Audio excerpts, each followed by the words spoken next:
And God's will can take you in every direction that you could possibly think of and every direction you can't think of. And to be quite frank with you, if you would have told me, let's just go back 15 years. If you had told me when I was driving back and forth from my home to college in Nashville, and I drove by Monterey every time, there and back. I used to stop at the Hardee's all the time because it was convenient. If you had told me 15 years ago, you're going to live there. And in fact, you're going to live there, and it's going to be the longest place you've ever lived in your life. You know 6 years is the longest I've ever lived anywhere in my life? I'm talking about from birth till now. And if you had told me that you're going to live there, I would have said, yeah. Why? It would not have been on my radar screen. I'm glad it was. But it wasn't at the time. Because when you surrender to God's will, there is all kinds of directions. And I'll assure you, Alicia never thought she'd live in Monterey, being from Alabama. So the idea is, when you live as a citizen of His kingdom, it is not just let's bide time until we die and get to heaven. It's right here, right now. The kingdom of heaven is living a life that's digging deep into the wealth of God's treasure He's provided to you, and it's available to you if you'll just do the work of plunging and digging deep and following the veins of treasure wherever they lead you. The kingdom of heaven is like a surprise. And I mean, can you imagine this guy who bought the field? I mean, everybody thought he was nuts. You're going to sell everything you have to buy this field. It's a stupid piece of property. And I wonder a year or two later when he's reaping out the treasures and he's cashing in on that. I bet those people who sold the land to him said, I wish I would have dug deeper. I wish I would have found that treasure. And the goal of the gospel is to make for us individual believers who live in the realm of surprise. I think it's an exciting thing. If anybody tells you being a Christian is dull and boring, I tell you it's just the opposite. It's a lifetime of surprises. You never can tell what God's going to do next. It's a wonderful exploration of being in God's kingdom. Then I think the searching, because the searching is rewarded, because here's a guy whose one lifetime purpose is to find pearls of great value. And when he found that one, he gave up all the other pearls for that one. You know, there's lots of good things in the world, lots of good things in our lives that are worthy of our time and our attention. But can I tell you that Jesus is the great pearl, the great price? He far exceeds anything that you've ever seen before. Any other pearl, any other thing of value you've ever treasured, Jesus far surpasses them. And when I think of this pearl of great price, here's what they both have in common. It says they both went and sold everything they had. They had a surrendering sale. I heard a preacher say one time, was God trying to bankrupt these people? And I thought, oh. And the preacher said, yes. And I thought, oh, I stand corrected. He said, I don't mean bankrupt them financially. He says, I mean bankrupt them of everything that they value and that they think is of high priority. So can I tell you, when the church came to town in the book of Acts, it was written of the church, the people who have turned the world upside down have now come here. Because everything that the world thought was this way, Jesus turns this way. And everything we thought was so important now is seen through different lenses. What I'm describing to you actually is a deep depth of living that if you want to press me down to my toenails, I am fearful that very few believers enjoy. If I were to take a survey of the Church of the Nazarene on North Poplar Street and take a survey of any other church in this town, just go down the streets, I would tell you that in every church there are wonderful people of the Lord who are being faithful to Him, and they know in the depths of their heart, because the Spirit themselves bearing witness with their spirit, that they are children of God, and I treasure that truth. And on the same pew, there'll be people in the same houses of worship who do not have any desire to plow a field or to look for any kind of pearl.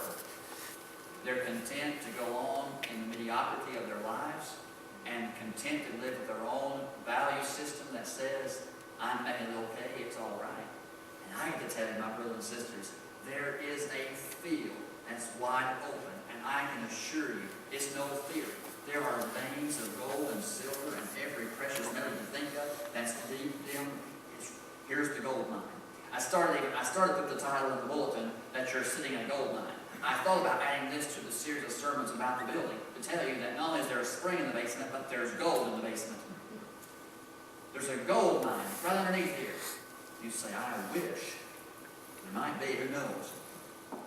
But not a physical gold mine. But there are depths of treasure in Jesus that we have not yet plunged. There are valuable things that we've not yet learned. There are experiences we've not yet had because we have not done what these people had done and had a surrendering sale. And said, what I read in this book. Well, let me get out of the generalities and get down to where I live. I read in this book stuff that makes me want to dig deeper. I read in this book things that make me want to say, whatever this book offers, I'm available.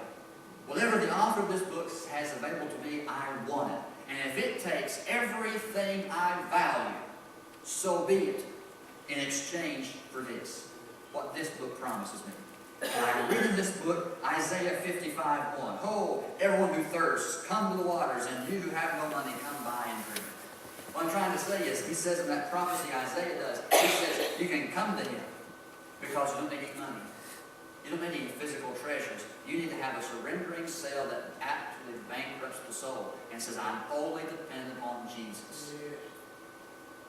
I was reading these verses and just a few pages over in Matthew 16. There's a couple of verses and you've heard them before, but listen to them again. Matthew 16:24. Jesus says to his disciples, if anyone wishes to come after me, he must deny himself and take up his cross and follow me. And the word deny in the Greek language is a banking term. And the banking term is in fact very similar to the idea of bankruptcy. That says, if any man wants to be a real Christian, if any person wants to be a citizen, a resident of the kingdom of heaven, you must go bankrupt in your heart and take up your cross and follow Jesus. And you say, well, I don't know that's not good. Verse 25 of the same 16th chapter. For whoever wishes to save his life will lose it. Whoever loses his life for my sake will find it. Here's how I read verse 25. Whoever wants to put their confidence, all their confidence, in their retirement fund, the recession will take it. But whoever trusts God for everything will find it. I say that every quarter because I get that statement every quarter and I'm like, oh, you're kidding. I look at this, that's how I live. Verse 26, for what will it profit a man if he gains the whole world and loses his own soul?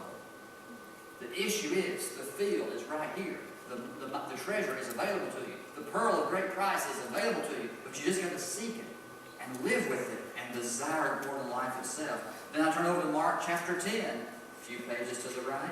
Mark chapter 10. This will be a very similar vein of thought, our Lord will say in Mark chapter 10, verse 17. As he was going on a journey, a man came to Jesus and knelt before him and asked Jesus, good teacher, what shall I do to inherit eternal life?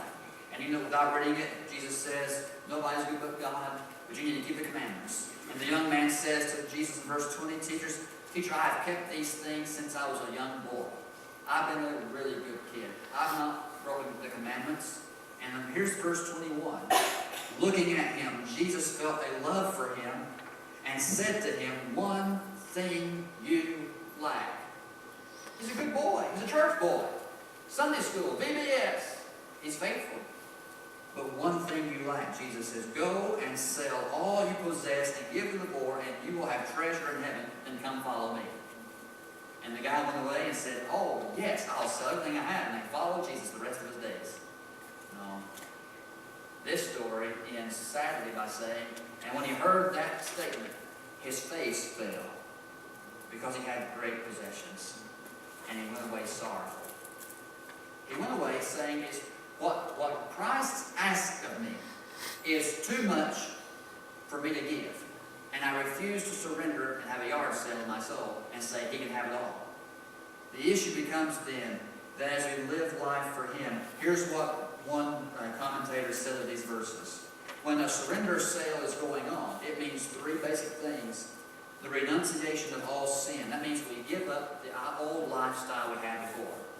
If if we wish to be citizens of His kingdom, the kingdom of heaven, then we must renounce all our sin.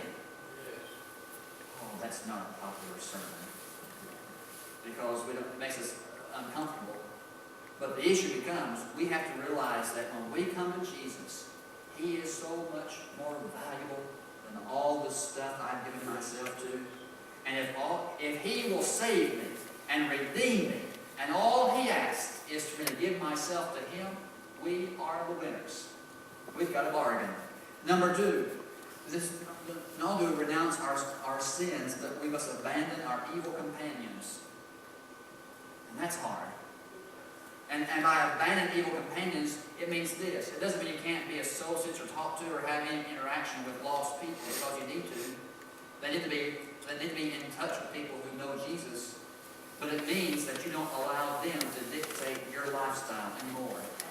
It means I believe in the victory over peer pressure. And peer pressure, I think, goes through every generation.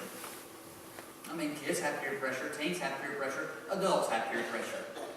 And this is saying that Jesus is available to you to give you victory over peer pressure. So that, I mean, honestly and truly, I could tell friends I went to school with in high school, and I tell them, you can go that route if you wish. You have that right. But I refuse to follow your stupidity. I think you're a fool, and I will not follow. I don't make my habit of following fools. And the issue becomes, it sounds so harsh, but I abandon evil companions because I refuse to let others damage, dictate, or destroy this wonderful treasure that I have within. Because they can look at the treasure. I'll even share the treasure. If they are open to Jesus, we'll gladly share Him with them. But you will not come in here and try to steal, kill, or destroy, because that's the work of the devil, and I don't tolerate the devil either.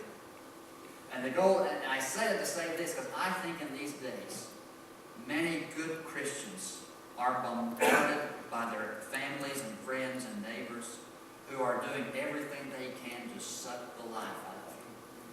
And I tell you, pray for them, love them, but if need be, at a distance. And you say, these things will not damage my own. I will not jeopardize the ding in the minds of God's great grace for the issues of these subtle, secondary, unimportant issues that surround us every single day. And the third thing he says is, renounce sin, abandon evil companions, surrender every misplaced hope. So that in our day, we have our hope in various things. But the absolute truth is, we should sing with the hymn, my hope is built on nothing less than Jesus' blood and righteousness. I dare not trust the sweetest frame. I wholly lean on Jesus' name.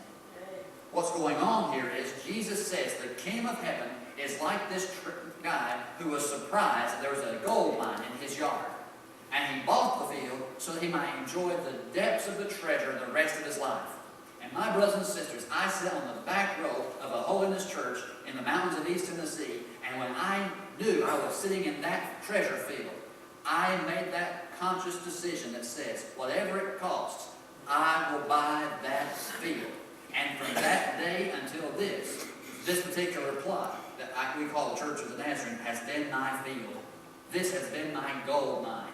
It has been where I have said, do people sometimes get in your field and drive you nuts? Sure. But the fact is, this is a gold mine, church. We're a gold mine for people who need to know the absolute value of life with Jesus. They joyfully sold out, and it was worth it. They joyfully sold all they had.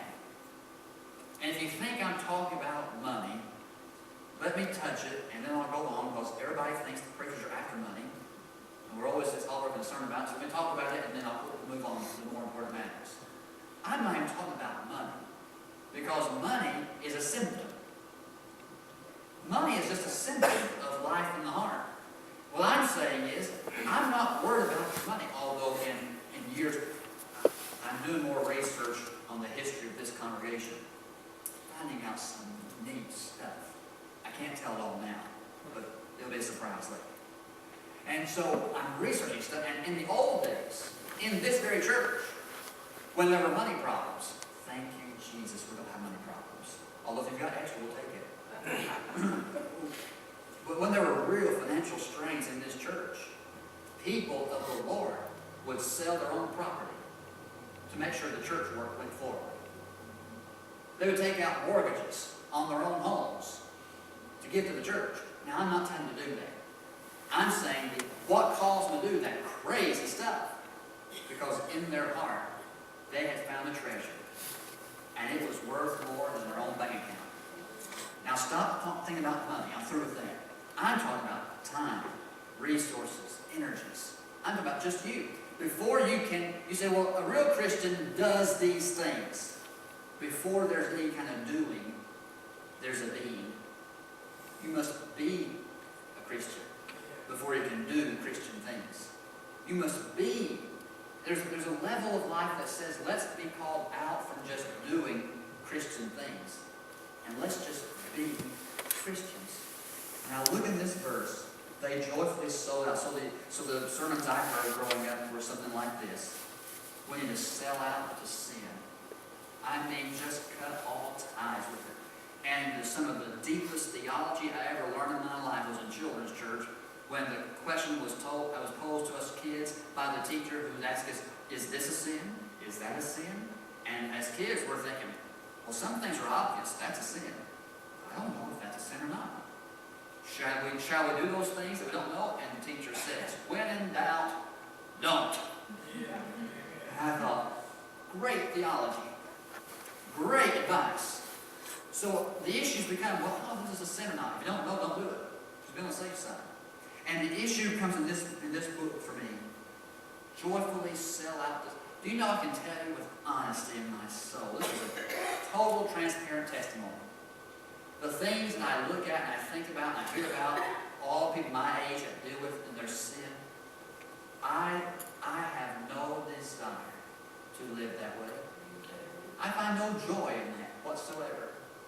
I mean, truth be known, and down in the depths of my heart, it's probably going to get worse before it gets better. In my mind, I sometimes revert back to some of that real strict upbringing I was birthed in, only because it was so effective. Because, am I free to do anything I want to? In a large measure, yes, as a Christian. But there are boundaries. But in my heart, when the people of God told me, you know, you really shouldn't pollute your mind with all that filth on TV, so turn it off. You really shouldn't pollute your mind with all those lyrics on the radio, turn it off. Fill your mind with gospel things and godly things. And I found out that they were right. I find myself saying, if I would just put more of Him in, He would flow out so much more easily. Die out to sin. I have no pleasure to go back to that lifestyle. Sell out to self. So that it's not I, but Christ lives in me. And then they would say, sell out to the world. There's an old word that we don't use anymore, and it was worldly, or worldliness. And we stopped using it because the church has become worldly. And we don't want to offend ourselves. We want to just kind of go along. But I tell you, my friends, I do not want to be worldly. I want to be heavenly minded. And somebody has said that stupid saying that says, well, now, you know her. She's so heavenly minded, she's no earthly good. I have never met that lady. I have never yet met a gentleman or a lady who was so heavenly minded that they were no earthly good. As a matter of fact, I have met people who were heavenly minded, and they did the earth a lot of good. And I think, if we want to be citizens of the kingdom of heaven, you will not be at home in heaven unless you've already begun to experience a level of this now. If you and I have lived for our selfish ways and done our own thing, devoid of any kind of instruction or leading of the Holy Spirit, then when we get to His very presence, we will be so uncomfortable. This is unfamiliar territory. I've never had to mind the Lord like this. Like I will, because if you get to heaven, you're going to mind the Lord. It's going to be His will all the time. And if we can't, that's what. Okay, I'm one soapbox, and then I promise. So my soapbox has been, for the 17, 18 years that I've been preaching, my soapbox has always gone back to faith and faithfulness, because real faith in Jesus produces faithfulness. And faithfulness in all these areas. So all those are symptoms. And that's why in my mind it makes sense to say that most problems in our lives can be traced back to a spiritual deficiency. So I say that to say this. So I actually, it's not, no misunderstanding. My heart grieves and breaks and fears when I hear people say, I'm just so ready to go to heaven. I'll be glad when the Lord comes again. And I'm thinking, you haven't been in church for 3 weeks. How are you going to be comfortable in His presence for eternity when you can't sit here for an hour and a half? For me, that's a symptom, because citizens of the kingdom of heaven say, this is a dream. Why do you come to church on Sunday mornings? Well, because if I don't, the preachers won't think I'm a sinner. Yes, he will. But number two, I go to church because it's just a routine. Well, that's good. You need habits. I go to church because I have to. Well, you don't have to. You get to. Why do you go to church? Honestly and truly, I come to church every Sunday because it's a dress rehearsal for that day I'm waiting for. Oh, man. You want to talk about singing and shouting and praising and celebrating and community? Oh, it's going to be a humdinger in heaven. So I want to be comfortable there by getting adjusted here. And my heart yearns for that day. And in the meantime, I'm in the preview stage. Oh, just the tip of the iceberg. I get in this book so that it gets into me. So that when I get there, the author of the book will be face to face, nose to nose. It's going to be okay. I won't be surprised when I'm convinced of this. When I'm nearing my last breath, I don't know all that goes on, but I know I've talked to enough people like this, and I stood about 3 days before my papa's turn went to heaven in the nursing home. I went to see him before I went to Rebecca back from fall break. In the nursing home that day, I knew he looked bad. I knew he had Alzheimer's. He was out of his head, just a lunatic. And every time he went to see, he'd begged, will you take me home with you? Will you take me home with you? You'd have to say, Papa, I'm sorry, I can't take you home with me. You got to stay here. And the man eventually died that week because the next day he got out of his bed and broke his hip and laid in the bed and died that very week for other reasons.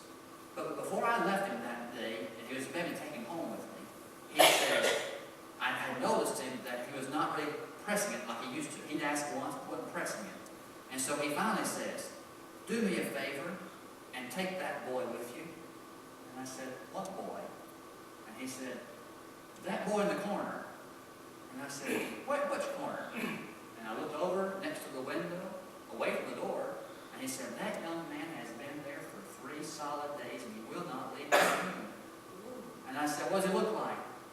He's a young guy. He's wearing a white. He's all dressed in white. Now, he was crazy.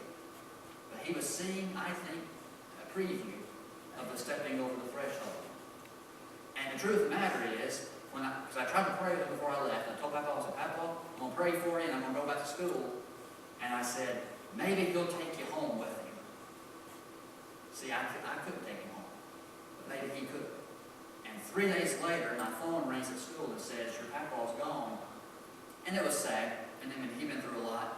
But the truth of the matter is, I kind of grinned. And I said, I'll just be. He did take him home with him. What I'm trying to say is, you will not be ready for that moment if all your life you're not in His kingdom. It was a preview. And when my Papa, when he was well, he'd sit in these rows, he'd sit there, and every Wednesday night with the beginnings of Alzheimer's and just talk out of his head. I mean, people didn't realize that before I got into church, I'd go by his house to pick him up, and we spent 45 minutes looking for a shoe that he was wearing. I mean, it was a terrible event. I mean, crazy stuff. He'd get to God's house, and the preacher said, anybody a word of praise to give? And Bud Stern would stand up to his feet, and he'd give the most eloquent testimony you'd ever heard. And I'd sit there by him thinking, who is he? This man is nuts. But he speaks with great clarity when he says, I just want you to know he would say this a lot. He got off from the song here on the radio. My bags are packed and I'm ready to go, he said. And what he was trying to say was, he was ready to meet Jesus because he had already made the transition here. And I tell you, my friends, what I've just described to you is what we believe is the deeper life. the deeper life of holiness. Because holy living says, I can be under His will even now. And whatever we live now, saying, not my will, but thine be done. Because it's exactly how it's going to be in heaven. And you and I can be citizens and residents in the kingdom of heaven, even while you're still taking oxygen into your lungs. And it's a dress rehearsal. And when I close my eyes, the last time on the earth, and I open them, I'll see Jesus, and I have no clue what it will look like. But I believe what the songwriter said will be true. I shall know Him. Oh, that's you.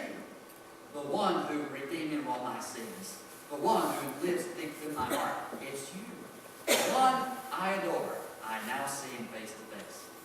And I claim that from my heart, and I pray that for your heart in the room today. Will you stand for prayer? Lord Jesus, I pray that you help us to be a people of surrender to you.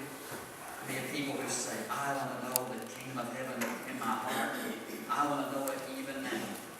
And while we bow our heads and close our eyes just for a minute, I'm not going to keep you very long.